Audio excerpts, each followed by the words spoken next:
Hey there guys, and welcome to this freaky review of Curse of the Dead Gods.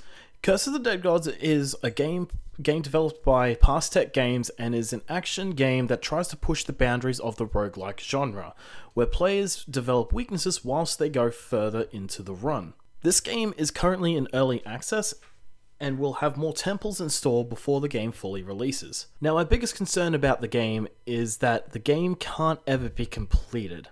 Whilst roguelikes are normally meant to be played multiple times without an end to them, so what I'm going to say for this game to be completed is that every level is beaten in the game and the codex is filled up with all the full arts of everything.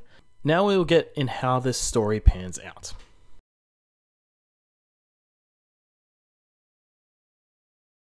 There's an old adventurer who is seeking shelter from a storm that's brewing behind him, and he finds a structure.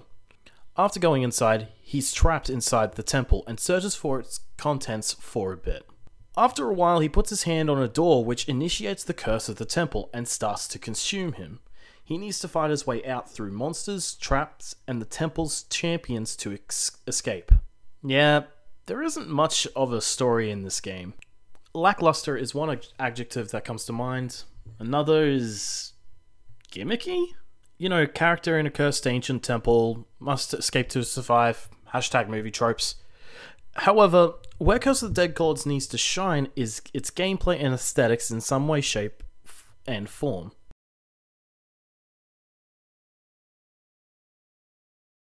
I have to let you know, the gameplay is really messy with the keyboard and mouse, mainly because most of the controls on the keyboard are awkwardly placed, like parry being on shift and dodging being on space, and the fact that you also have very limited movement in only 8 directions makes the keyboard and mouse not really desirable to play.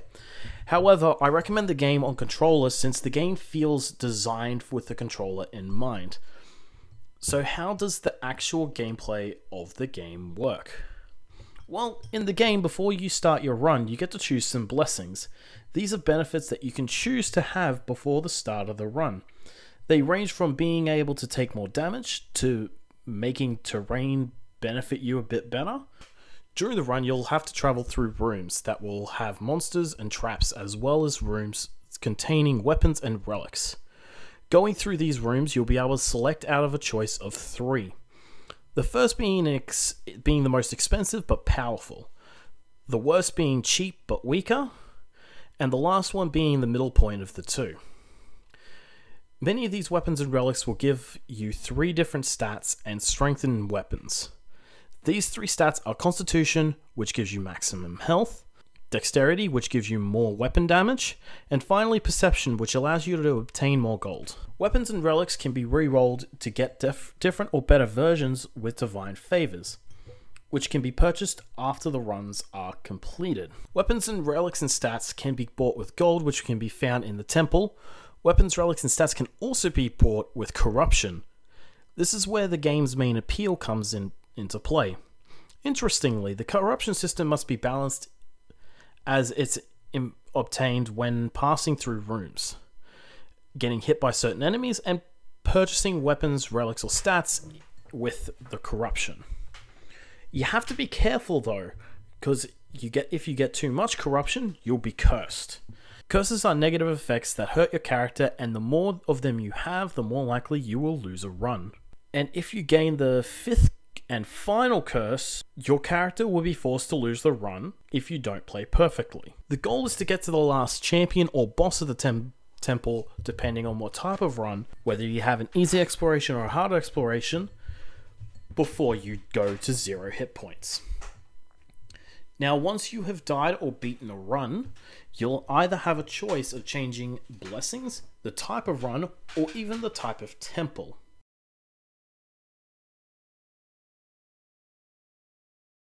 Now, visually, this game is great, but the clarity suffers a little bit in the dark tones of this game.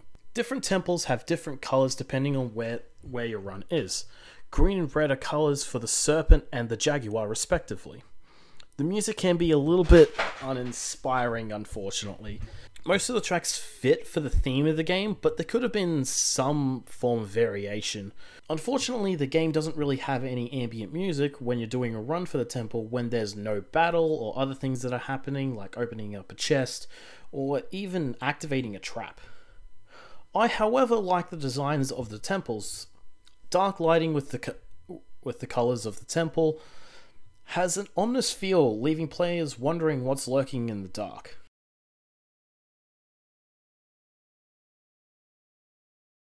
This game still has potential, however. Since it's an incomplete product, there's some things that they need to fix before I can give this game a true rating. I wish there was more variance in weapons and enemy designs, but this is a game I would have to revisit later on once the final release occurs for me to be able to give a proper evaluation of this game. Unfortunately, I can't finish off without a rant about the codex.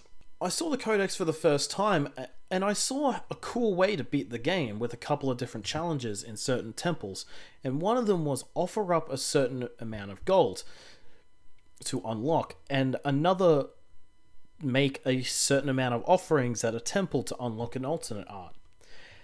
However, they removed those challenges from the codex, and it simply beat the elite version without taking damage a certain number of times.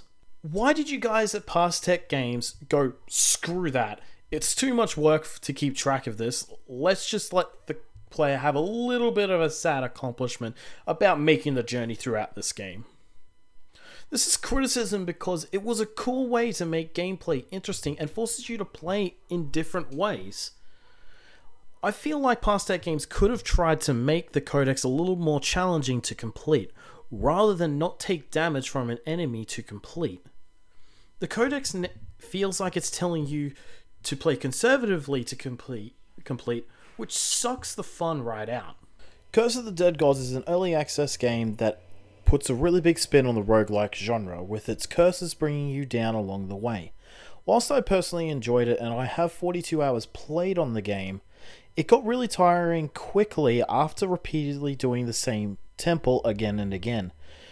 This game would need fixing in a couple of different areas before I give it a better rating, and add new temples before I give my confirmed rating. But currently, for the completionist people out there, it's going to be really easy to do it, but it's just so draining to do so. If the game fully goes out with the codex the way it is currently, it's not going to change my rating to a complete it, without the game being extremely exceptional in its gameplay and visuals. With that in mind, everyone, I give this game a 5.5 out of 10 and a freaking completing rating of look at it. Look at it! I'm currently giving it a look at it rating since this type of game isn't for everybody and it is in early access. However, with what they currently have, it's still a good product, but it needs some issues fixed.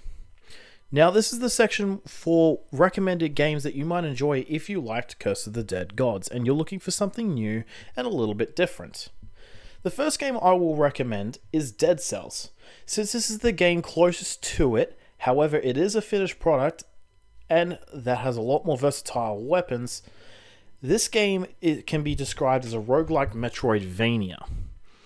And if that doesn't get you going, I think you playing as a ninja will help with that. The next game that I'm going to strongly suggest that you play is a classic in the roguelike genre called Binding of Isaac. This game was the first game that kicked off the roguelike genre before it was called, well, roguelike.